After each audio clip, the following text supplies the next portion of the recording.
오늘도 우리의 마음 가운데 인도하셔서 우리를 하나님의 자리로, 이 기도의 자리로 불러주심을 감사합니다.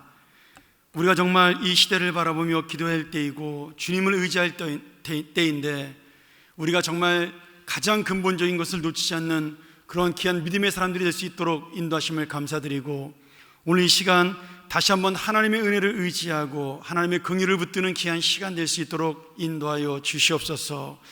말씀이 오늘도 우리의 마음을 새롭게 하고 하나님의 위로를 붙들 수 있는 귀한 시간 되게 도와주시며, 부족한 자를 통하여 오직 주의 온전하신 말씀이 전파될 수 있도록 은혜를 베풀어 주시옵소서. 예수님의 이름으로 간절히 기도하옵나이다. 아멘. 우리 하나님 말씀 같이 봅니다. 이사야서 7장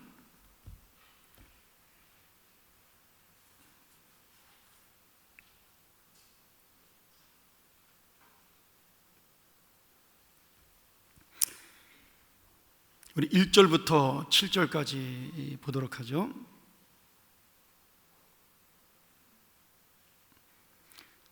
우리 마스크를 써서 좀 불편하겠지만 한 절씩 한번 교독하면서 7절까지 우리 한 절씩 교독합니다. 7장 1절입니다. 우시아의 손자요 요담의 아들인 유다의 아하스 왕 때 아람의 르신 왕과 르말리아의 아들 이스라엘의 베가 왕이 올라와서 예루살렘을 쳤으나 능히 이기지 못하니라.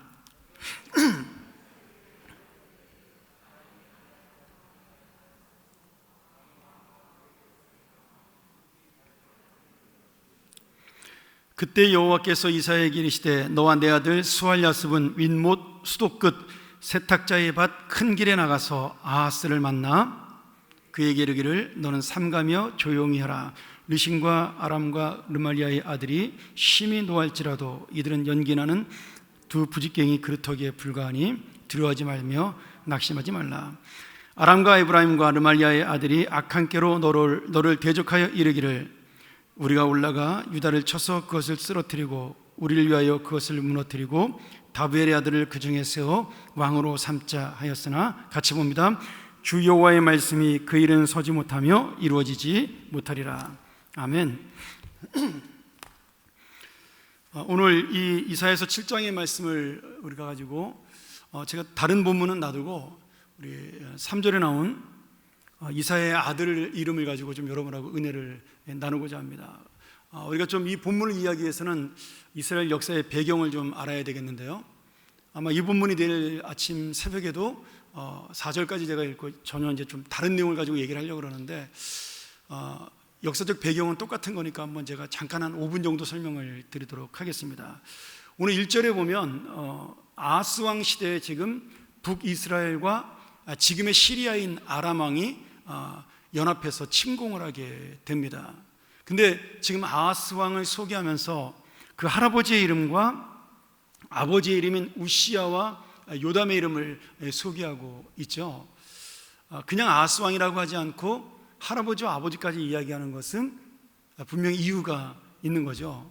이 우시아와 요담은 비록 이제 우시아가 나중에 조금 실수하긴 하지만 평생 동안 하나님 앞에서 온전하게 살았던, 그리고 믿음으로 살았던 왕이라는 사실을 강조하고 있는 겁니다. 그리고 이 왕들이 그런 하나님의 은혜로 전쟁 가운데서도 힘이 약한 이 남유다가 승리할 수 있던 이유를 믿음의 그 기원, 다시 말하면 하나님을 붙드는 그 믿음에서 나왔다라고 설명하기 위해서 아하스가 그 두 사람의 자손인 것을 설명하고 있는 거죠. 근데 이 두 사람을 이야기하는 것은 반대로 아하스는 그런 할아버지와 아버지의 뜻을 따르지 않고 하나님이 아닌 아수를 의지하는 그런 불신앙을 보인 것을 강조하기 위해서 믿음이 있었던 할아버지 우시아와 그리고 아버지 요담에 대한 이야기를 미리 말씀해주고 있는 겁니다. 자, 이 당시에 우리가 역사적 배경을 좀 보면요, 이때가 BC 8세기 한 중반 정도, 850년 정도 되는데요, 기원전. 당시 성경의 아수르죠. 이 아수르가 고대 근동에서 가장 강하고 큰 제국으로 등장하기 시작을 했습니다. 그래서 남쪽으로는 그 애굽을 지금 그 이집트까지 넘보는 그런 강대국이 되었고, 북쪽으로는 북이스라엘과 시리아를 위협하는 나라로 성장을 하게 되었습니다. 그리고 이제 몇십 년 뒤에 등장하는 바벨론은 아직은 이제 신흥 국가로 막 발돋움하는 그런 국제적인 정세를 가지고 있었던 거죠. 그래서 아수르가 이제 남쪽으로 남하하면서 이 이집트까지 침공하려는 그런 계획을 가지고 팽창 정책을 쓴 겁니다. 그래서 목재하고 광물질이 풍부했던 그 당시 무역으로 굉장히 유명했던 페니키아라는 나라와 그리고 두로와 시돈, 지금의 레바논 지역이죠. 그 지역까지도 이제 진출을 하게 되고 더 넘어가서는 남쪽으로는 애굽까지 위협을 하는 그러한 지경에 이르게 되었습니다. 이제 문제는 그 중간에 끼어 있던 북쪽의 북이스라엘과 시리아, 아람 나라가 이제 아수르와 적대적인 상태가 될 수밖에 없는 거죠. 왜냐하면 그쪽을 지나가야 되는 거니까. 그래서 이 아수르가 서쪽으로 침공하는 것을 막기 위해서 아람 나라와 북이스라엘이 연합을 해서 그들을 막고 그리고 남유다에게도 요청을 합니다. 우리가 아수르를 치려고 그러는데 당신도 우리를 좀 도와달라. 그렇게 이야기를 해서 요청을 하죠. 왜냐하면 이미 그 전에 이 북이스라엘과 남유다는 한번 연합해서 다른 나라의 침공을 막은 적이 있으니까 이제 그런 경험을 살려가지고 정치적으로 정략을 맺으려고 했던 것인데 이제 아하스가 이것을 거절하게 된 겁니다. 아하스는 신흥 강대국인 아수르가 더 커 보였고 그들과 손을 붙잡으면 남쪽에 있는 애굽도 북쪽에 있는 북이스라엘도 자기네들이 더 힘있게 그들을 압박할 수 있을 거라고 믿었던 거죠. 진짜 우리가 그 열왕기상하를 읽어보면요, 지금 우리나라랑 얼마나 이 이스라엘이 남유다가 똑같은 모습으로 남북이 갈라져서 주변 강대국들에 의해서 좌지우지되는 것을 볼 수가 있습니다. 그런데 이제 지금과는 반대로 그 당시에는 북이스라엘이 훨씬 더 힘이 강했습니다. 뭐 성경에는 역사적으로 그렇게 자세하게 나오지 않지만 실제로 이스라엘 역사를 보면 남녀보다 북이스라엘이 몇 배 이상 강한 적이 훨씬 더 많았습니다. 그리고 정치적으로, 경제적으로, 군사적으로 북이스라엘이 강력한 나라를 이룬 적도 훨씬 더 많았죠. 남유다는 오히려 한 몇 왕을 제외하고는 정말 근근하게 하나님의 은혜로 버텨오는 그런 나라였습니다. 그 사이에서 어떤 때는 애굽이, 어떤 때는 아람이, 그리고 어떤 때는 이 아수르가, 또 마지막 종국에는 바벨론이 침략을 하면서 굉장히 어려운 그러한 이제 강대국들의 틈바구니에 있게 된 겁니다. 근데 이 아하스가 왕이 된 다음에 친아수르 정책을 펴니까 아람 왕이, 그리고 이 북이스라엘 왕 베가가 두려움을 느끼고 미리 침공을 하게 됩니다. 그것을 이제 남유다의 역사에 보면 그 북이스라엘과 아람의 연합군의 2차 침공이라고, 두 번에 걸친 침공이라고 역사적인 기록이 되어 있습니다. 성경에 나오지 않는 얘기죠. 잠깐 나옵니다. 열왕기하 16장이나 역대하 28장에 보면 그 1차 침공 때 남유다가 대패를 합니다. 그래서 그 전쟁에서 20만이나 되는 군대가 전사를 하게 되고요, 12만 명이 전사를 하게 되고 20만 명이 이 포로로 잡혀가는 엄청난 패배를 당하게 됩니다. 그러면서 이 남유다의 군사력이 확 약화되게 되는 거죠. 그럼에도 불구하고 아하스가 북이스라엘과 연합하지 않고 아수르를 계속 의지하니까 이번에 2차 침공을 하게 되는 것이 오늘 본문의 내용입니다. 자, 아하스는 지금 힘이 없는 상태에서 연합군이 쳐들어오니까 너무너무 겁이 난 거죠. 그게 두려워서 이제 그가 수로, 다시 말하면 그 물기를 빼앗기지 않도록 거기를 이제 한번 정비하려고, 그리고 이제 시찰을 하려고 나간 상태에서 하나님이 그 이사야 선지자에게 너의 아들 스알야습을 데리고 아하스를 만나러 가라. 오늘 그것이 본문의 내용입니다. 하나님께서는 오늘 아하스에게 이 이사야 선지자를 통해서 어떻게 말씀하셔요? 지금 쳐들어오고 있는 아람과 북이스라엘의 연합군이 금방 타서 없어질 부직갱이와 같다, 이렇게 이야기를 하셔요. 여러분, 뭐 우리 부직갱이 아시잖아요. 예전에 아궁이에 넣는 그 지푸라기와 같은 그 정도밖에 되지 않는다라는 거죠. 그런데 아하스는 신앙이 없으니까, 믿음이 없으니까 이 부직갱이와 같다라고 말씀하시는 하나님의 말씀 믿지 않고 계속 두려워하고 하나님을 붙드는 게 아니라 아수르를 붙들게 됩니다. 어떻게 보면 당장 눈앞에 침공해 오는 그 북이스라엘과 아람의 연합군을 바라보면서 아수르와 손을 잡는 것이 훨씬 더 현실적인 방법으로 생각이 되죠. 그렇지 않습니까? 적군은 바로 눈앞으로 쳐들어오고 있는데 하나님께 의지하면 하나님이 갑자기 군사력을 크게 줄 거라고 믿음으로 생각이 되지 않을 거 아니겠습니까? 그런데 하나님께서는 그들이 지금 쳐들어와서 너를 폐위하고 말을 잘 듣는 다른 사람으로 왕을 세우려고 그러는데 그들의 계략은 성취되지 않을 것이라 7절의 말씀에 약속을 해 주십니다. 그런데도 이 아하스 왕은 그것을 믿지 못하고 계속해서 불신앙으로 하나님을 거역하게 됩니다. 그래서 아수르 왕에게 원조를 요청하고 아수르가 지원병을 보내서 그 잠시 잠깐의 2차 침공의 위기는 벗어나지만 결국은 아수르의 식미처럼 살아가는 그런 또 부끄러운 역사를 만나게 되죠.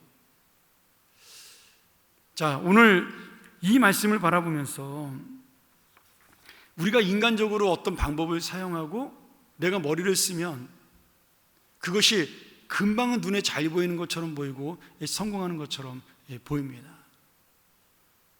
내가 지금 머리를 쓰는 것이 이게 정말 잘하는 거로 착각을 할 수가 있습니다. 여러분 회사 생활을 하다 보면 죄송합니다만 저는 뭐 회사 생활 짧게 해가지고 잘 모르겠습니다만은 교회도 뭐 회사 같은 부분이 있으니까 이제 회사에서 막 이렇게 움직이는 걸 보면 위에 상사들이 볼 때는 이제 부하 직원들이 움직이는 것이 한눈에 다 들어옵니다. 왜 한눈에 들어와요? 다 경험해 본 거니까 그 사람이 무슨 생각을 하는지 지금 어떤 마음을 가지고 사역을 하고 어떤 마음을 가지고 회사 일을 하고 있는지 거의 눈에 들어오게 됩니다.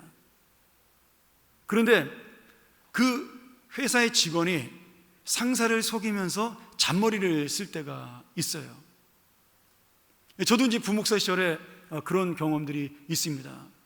제가 굉장히 열심히 일을 했지만 그래도 뭐 눈에 안 보이는 데서는 저도 게으름도 피우기도 하고 중간에 살짝 빠져나가서 저도 뭐 교회에 있으면 그 당시에는 우리 저 부목사 할 때만 하더라도 우리 교회가 에어컨 시설이나 이런 게 잘 그렇게 썩 좋지 않았습니다. 그러니까 다방 가서 지금은 없어졌지만 저 앞에 그 다방에 지금도 우리 권사님 하시는 그 시에스타 가서 몰래 설교 준비하고 그랬던 기억이 있습니다. 그럼 권사님이 제가 오시면은 그 2층 지금은 없어졌는데 그 2층에 방이 하나 있어요. 그 VIP실. 이제 그 방에서 저 맛있는 시원한 그 차 타주면서 거기서 한숨 주무시고 가라고 뭐 그런 적도 있는 거죠. 근데 그거를 주변 사람들이 모르냐면 다 알면서 그냥 모른 채 해주는 겁니다. 왜? 그것이 뭐 교회에 큰 지장이 있거나 목사님이 나쁜 짓 하려고 그러는 게 아니니까 봐주는 거죠. 그러니까 이제 직장 상사들이 보면 그런 것들이 부하 직원들이 할 때 다 보이는 거예요. 근데 그냥 모른 채 해주는 거죠. 자기도 옛날에 그랬으니까. 그렇다고 해서 무슨 나쁜 마음 가지고 하는 것이 아니까. 그런데 그것을 행하는 사람은 자기가 머리를 잘 썼기 때문에 모른다고 생각을 하는 거예요. 위에 사람들이나 주변 사람들이. 제가 우리 부교육자들한테 항상 그런 이야기를 가끔 합니다. 우리가 만나는 집사님들, 장로님들, 권사님들은 이 사회에서 수십 년 동안 산전수전, 공중전, 수중전을 다 겪은 분들이다. 그러니 우리가 암만 머리 써봐야 그분들한테는 우리는 그냥 순진한, 우리가 무슨 뭐 사회생활을 제대로 해봤겠어요? 뭐 세상 사람들하고 얼마나 많이 부딪혀 봤겠어요? 그저 학교 졸업해가지고 교회 와가지고 죽도록 교일밖에 못했으니까 정말 그 교육자들이야말로 순수하거든요. 순진하고. 그러니까 머리 쓰면 교인들은 다 안다. 그러니까 머리 쓰지 말라. 제가 그런 얘기를 가끔 합니다. 실제로 그렇고요. 그냥 교인들이 봐주고 모른 체 하는 거죠. 동생 같고. 그리고 순수하게 하는 모습이 귀엽기도 하고 어떨 때 보면 연세 많으신 장로님들이나 그런들이 보면. 근데 우리가 하나님 앞에서도 그런 짓을 할 때가 있다라는 거예요. 내가 이렇게 머리를 쓰고 저렇게 생각을 하면서 합리화를 시키면서 이것이 하나님 앞에 하나님이 봐줄 것이고 모를 것이고 그냥 이렇게 넘어갈 수도 있을 것이라고 그런 식으로 우리는 생각을 한다는 겁니다. 여러분, 하나님은 더 잘 아시는 거죠. 훨씬 더 잘 아신다라는 거예요. 내가 나만이 알고 있는 중심을 가지고 있는 그러한 악한 생각들, 뭐 악해봐야 또 우리가 얼마나 악하겠어요. 그렇지 않겠습니까? 그리스도인이라는 게 여러분 악한 사람이 이렇게 많지 않습니다. 대부분은 조그마한 욕심, 이기심, 시기심, 뭐 아니면 내가 좀 높아지고자 하는 마음, 그 정도의 마음인데, 그런 마음을 품고 이 정도는 내가 할 수 있지 않을까 생각을 하지만 하나님께서는 그것을 옳지 못하더라고 말씀할 때가 있다라는 거예요. 그리고 하나님이 그냥 모른 채 넘어가도 될 것 같은데 하나님이 그것을 지적하신다라는 거예요. 오늘 여러분, 이 아수르가 지금 바로 아하스에게는 하나님이 됐어요. 자기를 도울 수 있고 내가 머리를 써서 저걸 붙잡으면 살 수 있을 것 같다고 생각을 했는데, 결국은 이 아수르가 더 이스라엘을, 그런 남유다를 괴롭히는 그러한 재앙으로 다가옵니다. 그리고 아수르는 자기가 지혜를 잘 써서 정치를 잘하고 처세를 잘하고 용병수를 잘 써서 승리했다라고 착각을 하는 거죠. 그때 하나님이 이 이사야 선지자에게 그 아들을 데리고 아하스를 만나라 그래요. 왜 아들을 데리고 만나라 그랬을까? 이 아들의 이름이 있습니다. 그러니까 이 아들이 보여주는 상징이 뭐냐면, 이 아들 이름이 스알야습인데, 제가 이 이름을 잊어버리지 않습니다. 제 대학원 시험 볼 때 시험 문제였어요. 이게 성경 시험 문제 중에 나왔습니다. 이사야의 두 아들 이름을 써라, 요배의 세 딸 이름을 써라, 뭐 게레바프, 여다디아, 이런 거, 이런 쓸데없는 거 외우게끔 만들더라고요. 근데 그때 이 마한살렐 하스바스와 스알야습이라는 이 아들의 뜻을 저도 처음 진지하게 보게 된 겁니다. 근데 이 스알야습이라는 이 아들의 이름이 뭐냐면, 남은 자가 돌아오리라, 이런 뜻을 가지고 있어요. 하나님이 이사야에게 그 이름을 지으라고 말씀을 하신 거죠. 지금 이사야는, 우리가 이사야서를 쭉 읽다 보면 지금 큐티를 우리가 이사야서를 가지고 하고 있으니까 여러분 잘 아시겠지만, 이 이사야서의 목적은 뭐냐면 이스라엘에게 심판을 전해주기 위한 말씀입니다. 너희들이 금방 망한다. 물론 이사야가 죽고 난 다음에도 꽤 많은 시간이 지나서 남유다는 망했지만, 결국 이사야가 말씀하는 건 뭐예요? 지금 너희들의 범죄로 인하여 이 나라는 망한다. 그러나 이사야가 그 심판을 이야기하면서 하나님께서는 반드시 그 나라를 다시 회복시킬 것이다, 이 말씀을 하기 위해서 심판과 회복의 말씀이 적절하게 섞여 있는 것. 그래서 그 심판은 하나님이 일으키시고 마지막 회복은 누가 하시는 거예요?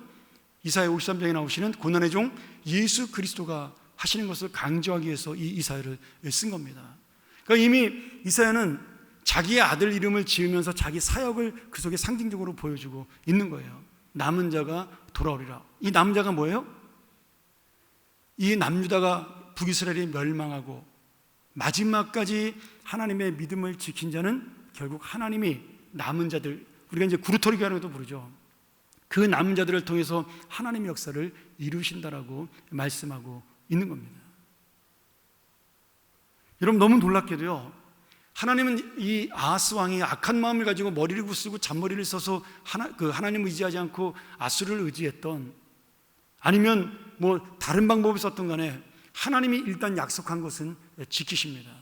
내가 너를 왕위에서 패하지 않고 지금 이 북이스라엘과 아람 왕의 손에서 구원해 주겠다.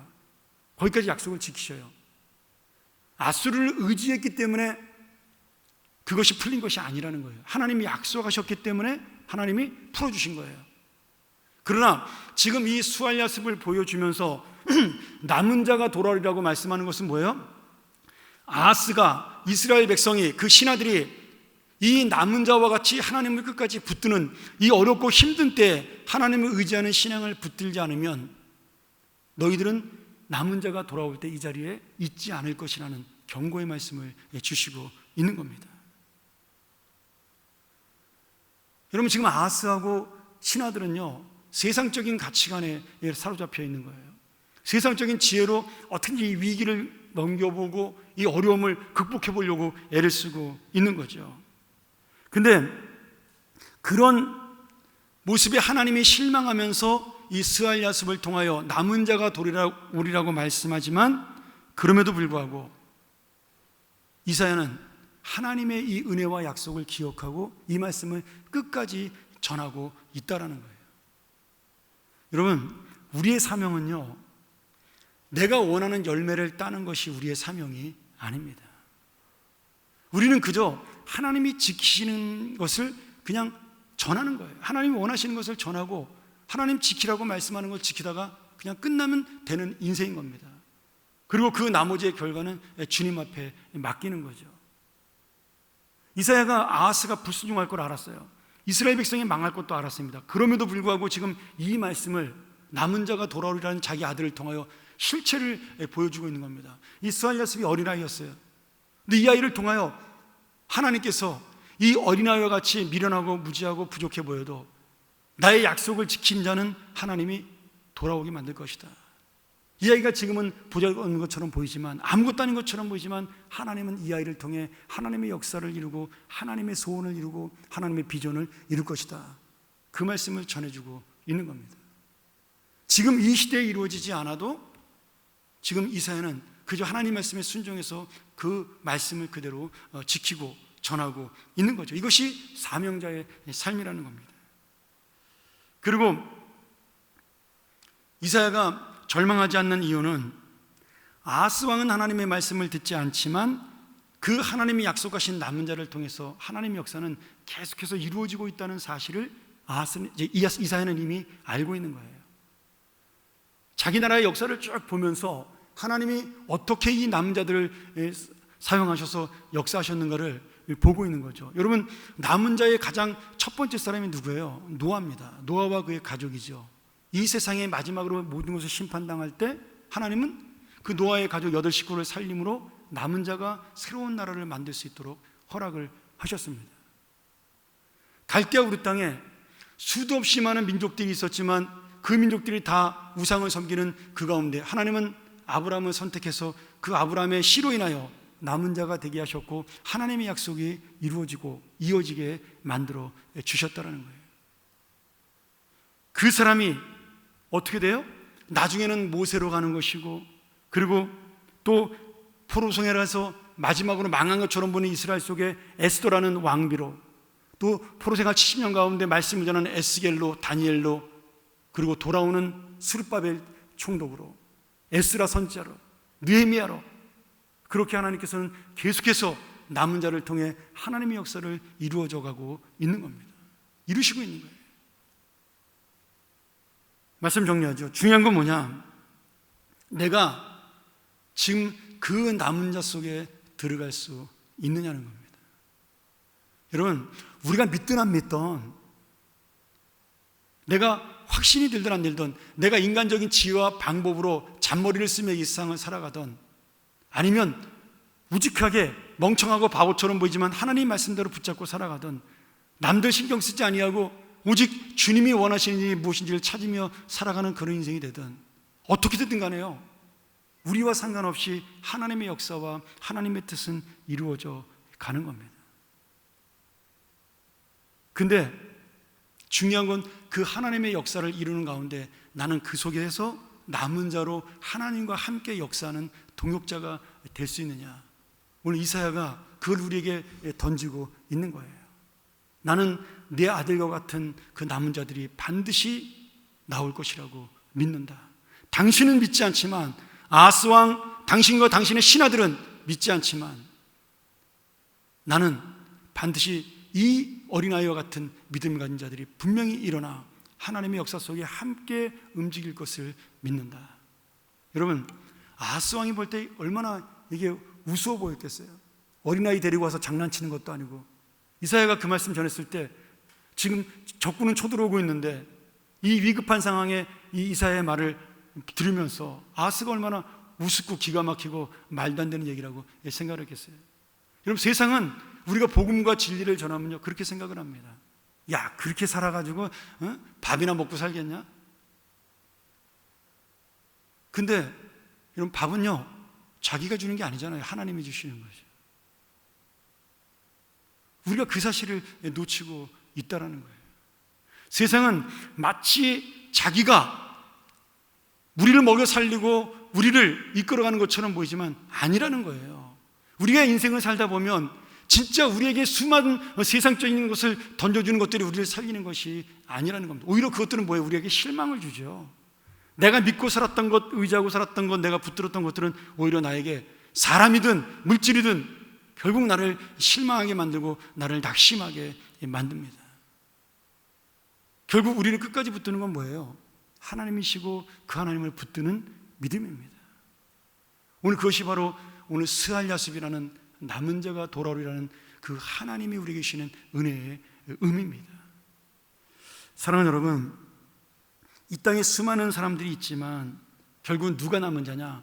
이 주님의 약속을 믿고 우직하게 하루를 살아가는 사람이 남은 자입니다.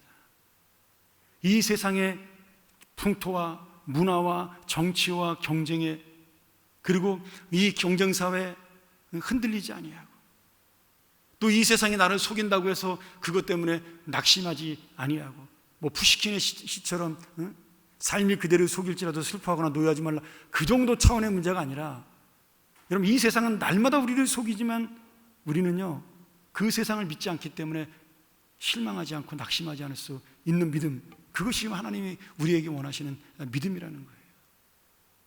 오늘 이사야가 바로 그 믿음을 가지고 살았습니다. 여러분, 이사야는요, 자기가 살아있는 동안 하나님의 기적을 많이 맛보았지만 한 번도 당신이 원했던 대로 이 나라가 돌아간 적이 없어요. 사람이 바뀐 적도 없습니다. 아하스는 이사야의 말을 듣지 않았어요. 이사야는 왕족이고, 그리고 이 아하스와 거의 사촌간이거든요. 그런데 그런 간절한 말을 전했음에도 불구하고 그 이사야 선지자의 말은 한 번도 먹혀 들어간 적이 없습니다. 히스기야 때 잠깐 히스기야 왕이 하나님을 잘 믿었죠. 그러나 금방 또 그 아들 므낫세는 가장 악한 왕으로, 심지어 자기의 할아버지 뻘이 되는 이사야를 톱으로 켜서 죽여버리지 않습니까? 근데 이사야는 그런 실패와 같은 인생이라고 생각 속에서도 실망하지 아니하고 이 스알랴습, 남은 자가 돌아오리라는 이 믿음을 지키고 살았다는 거예요. 오늘 이 어려운 시대에 지금 우리가 무엇을 의지하고 무엇을 붙들고 살아가나요? 나는 과연 남은 자가 될 수 있는 것인가? 오늘 이 말씀이 우리에게 주시는 저는 교훈이라고 믿습니다. 오늘같이 한번 이 시간 우리가 이 말씀 기억하면서 함께 기도했으면 좋겠어요. 내가 지금 찾고 있다. 이사야가 그랬잖아요. 하나님께서 내가 누구를 보내며 누가 나를 위하여 갈 거라고 그가 성전 앞에 섰을 때 외치니 이사야가 나를 보내달라고 그렇게 말씀을 했습니다. 그가 능력이 있어서 나를 보내달라고 말씀한 것도 아니고요, 자기의 입술을 보면 이사야가 이런 고백을 하잖아요. 화로다 나여 망하게 되었도다. 이 부정한 자요, 입술이요, 자기의 이 온 머리끝부터 발끝까지 죄악으로 가득 찬 그런 인생임을 자기도 알지만, 그러나 하나님을 의지하고 하나님을 믿는 믿음을 가졌기에 자기를 보내달라고 그렇게 외칠 수가 있었던 거죠. 오늘 주님이 우리에게 물어보실 겁니다. 이 어려운 세상에 내가 누구를 보내되냐? 누가 남은 자가 될 것이냐? 오늘 여러분, 우리 역시도 이사야처럼 약하고 무능합니다. 죄인이고요, 정말 어쩔 수 없는 그런 인간에 불과한 우리고, 그 인간의 연약함과 부족함을 다 가지고 욕망에 이리 흔들고 저리 흔들리는 그런 무능한 우리의 모습이지만, 하나님은 오늘도 우리에게 말씀하시고 계신 겁니다. 네가 바로 남은 자라고, 네가 바로 스알랴습이라고. 그 어리고 조그매 보였던 스알랴습, 그가 바로 장성하고 강대해져 나의 약속을 이룰 자라고 말씀해주고 있는 겁니다. 오늘 여러분, 이 어지럽고 복잡한 시대에 우리가 다시 한번 이 말씀 의지하면서, 하나님, 내가 남은 자의 믿음으로 주님의 약속을 믿고 살게 하여 주옵소서. 이 세상은 자기가 능력 있는 것처럼 보이지만 하나님이 부직갱이와 같다고 말씀하셨으니까, 이 없어질 부직갱이 같은 세상을 내가 붙드는 것이 아니라 주님을 붙들게 하여 주시옵소서. 그리고 내가 남은 자가 되어 정말 주님을 기쁘시게 하는 그런 하루하루를 살아가게 도와주옵소서. 세상의 지혜, 인간의 잔머리, 그런 걸로 사는 것이 아니라 정말 하나님을 붙드는 순수함으로 우직하게 살아가는 그런 믿음 있는 자가 되게 하여 주시옵소서. 우리 같이 한번 말씀을 의지하면서 우리 통성으로 함께 기도하겠습니다. 하나님 아버지,